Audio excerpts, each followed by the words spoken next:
09. Atin pong tatalakayin sa hapong ito ay tungkol po sa hepatitis B.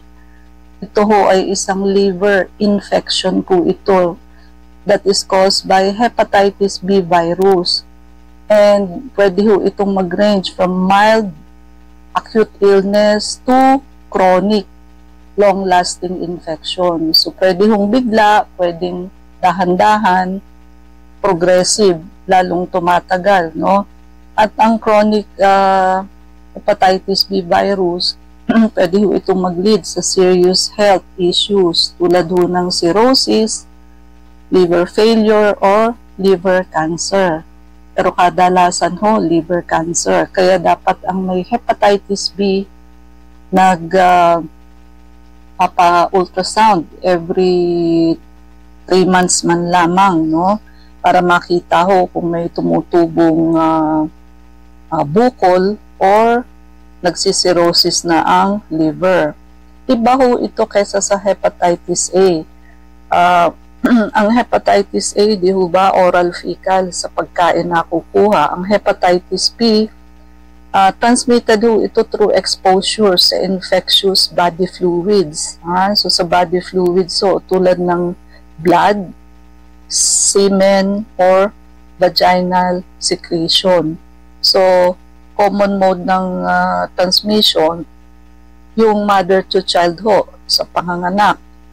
So, pagka may family history ng hepatitis B, so kailangan ho magpatingin sa doktor para hindi mahawa yung baby. Unprotected sexual contact, of course. Tsaka sharing needles or syringes. But bihira naman na ho ang nagsishare ng needles ngayon except sa mga drug addicts, no? And yung mga accidental needle stick, especially ho sa healthcare setting, yung mga accidentally natutusok ho ng contaminated needles tulad ho ng nurses, medtech, doctors. At yung pagsishare ho ng personal items tulad ng razor, ayan, sa nagpapagupit ho, or toothbrush, or sa dentist ho. Minsan ho, rare cases, no, sa manicure, pedicure, at sa mga facial. So, take note na disposable needle ho ang pinangpiprik sa inyo sa facial, no? And ang mga symptoms po, kadalasan ho ang Hepa B wala hong symptoms. At kung meron man ho ay fever, fatigue, joint pains, loss of appetite, ayan, wala hong gana, and nausea, naduduwal ho. Abdominal discomfort, particularly ho dito sa liver areas, no? Saan ho yan? Sa right upper quadrant, immediately after your ribs, sa kanan, no? So, dark urine, tea-colored urine, at yung stool, pale stool. Pwede rin hong mag-jaundice, yung yellowish discoloration ng skin and eyes. Now, dalawang klase ho, no? May acute, may chronic, ang hepatitis B. Ang acute hepatitis B, short-term ho, pag sinabing acute, lagi ho yung short-term illness na usually nangyayari within 6 months after exposure. But there are some individuals na nakliklear ho ang virus without treatment. Sa chronic hepatitis B naman ho, long-term infection ho ito na nagpe-persist for more than 6 months. So, lagi guhong ganun ang acute at chronic, 6 months. Hanggang 6 months or more than 6 months. Yan ho lagi ang sukat ng acute and chronic. And yung risk ho ng chronicity is higher in infants and young children that is infected at birth or early childhood.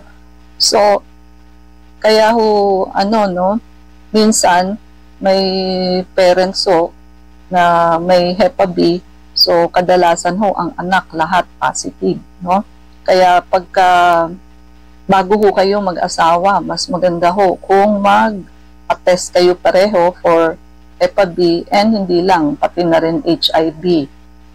Kasi all the while, hindi nyo ho alam kung yung mapapangasawa ninyo ay may Hepa B. Sometimes ho kasi hindi rin alam nung mapapangasawa nyo na meron din ho siyang Hepa B. Minsan namana lang o na blood transfuse lang, and minsan ho kadalasan accidental findings lang ho ito. Halimbawa mag-a-abroad, ayan, no? So magpapa-blood test, doon pa lang malalaman, no? And for diagnosis, may mga blood test marker ho na pinagagawa like hepatitis B profile. Tulad ng hepatitis HBs antigen. Kaya ho HBs, yung S ho doon means surface antigen. It indicates active infection ho ito. So tandaan nyo, yung S, HBs antigen. Ang anti-HBs naman ho, antibodies to HBs antigen. Sign of immunity. Minsan ho, nagpa-positive dito yung mga vaccinated sa Hepa B. HBC, AB, so antibody to core antigen. Yung C ho means core, shows past or ongoing infection. So, pwede hong meron ka dati at meron ka pa rin ngayon. Then, HBB antigen, yan ho yung viral load, no? Indicating how actively the virus is replicating, no? So, ang acute hepatitis B, kadalasan ho, does not require any specific treatment. Supportive care lang ho ang kailangan. Sufficient na ho yun. Then, ang chronic ho, yan, antiviral medication tulad ho ng tenofovir and entecavir, nakatutulong ho mag-reduce ng viral load and prevent liver damage. And regular monitoring is needed ho, no?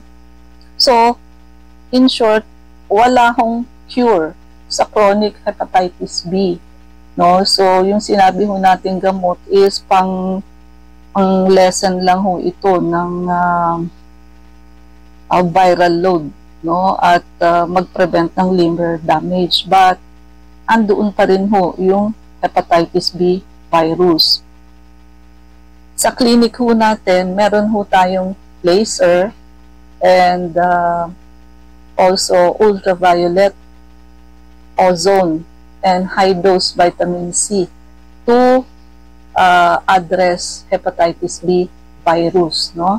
So, yan po, no? Ang tanong, ilang session? Depende ho sa viral load ninyo. So, ang mangyayari ho nun, you just keep doing it unless mag-negative na ho yung result ninyo. Pero meron ho kaming pasyente dati, laser lang ho, 10 session lang. Kusa ho siyang nagpa-test, hindi ko ho binigyan ng request for lab test.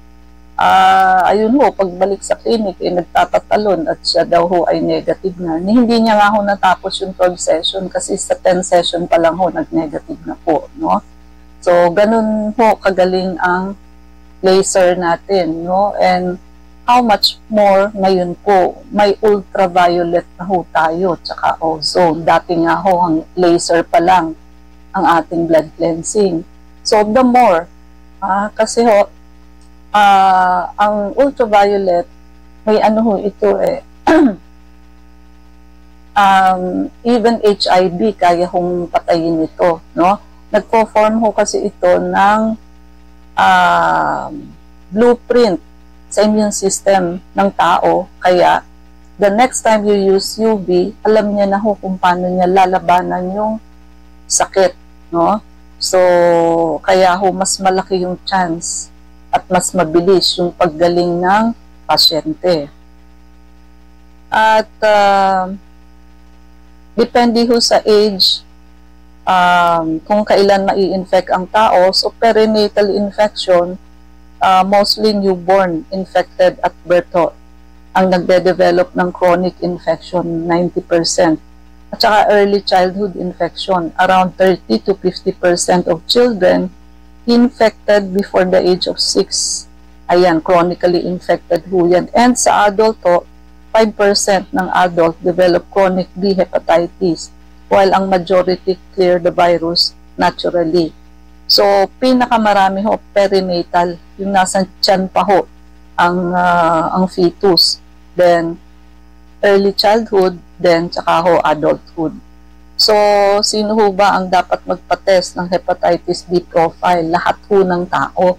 Kasi, hindi nyo ho alam kung, ayun, yung asawa nyo meron, yung magulang nyo, yung, ayan, kung siyempre lahat ng tao, nagpapamanicure, pedicure, facial, dental, no? So, nagpapagupit sa razor. So, hindi nyo ho alam na yung pinaggamitan before, pabuti ho kung lilinis each and every use, but kadalasan ho, hindi na. And, hindi naman ho din mapapatayan ng simpleng soap and water. Kailangan ho i-autoclave or i-UV ho, no, para ho mapatay. But mostly ho, hindi na ho yan nangyayari. So, kung magpapamanicure, pedicure ho kayo, mas maganda kang dala nyo ang sarili nyong gamit, no? Pero pag hindi ho, actually kung marunong kayo, kayo na lang ho, para yung ginagamit ninyo, sa inyo lang, no? So, kadalasan ho kasi talagang nauuwi ho ito sa liver cancer, no? Okay? And wake up call po sa mga may diabetes and sa mga gusto hong pumayat. May bago ho tayong napaka-effective na treatment. Sigurado hong maibababa ang sugar nyo agad, at yung mga gustong pumayat, talaga hong papayat kayo without any effort. Pati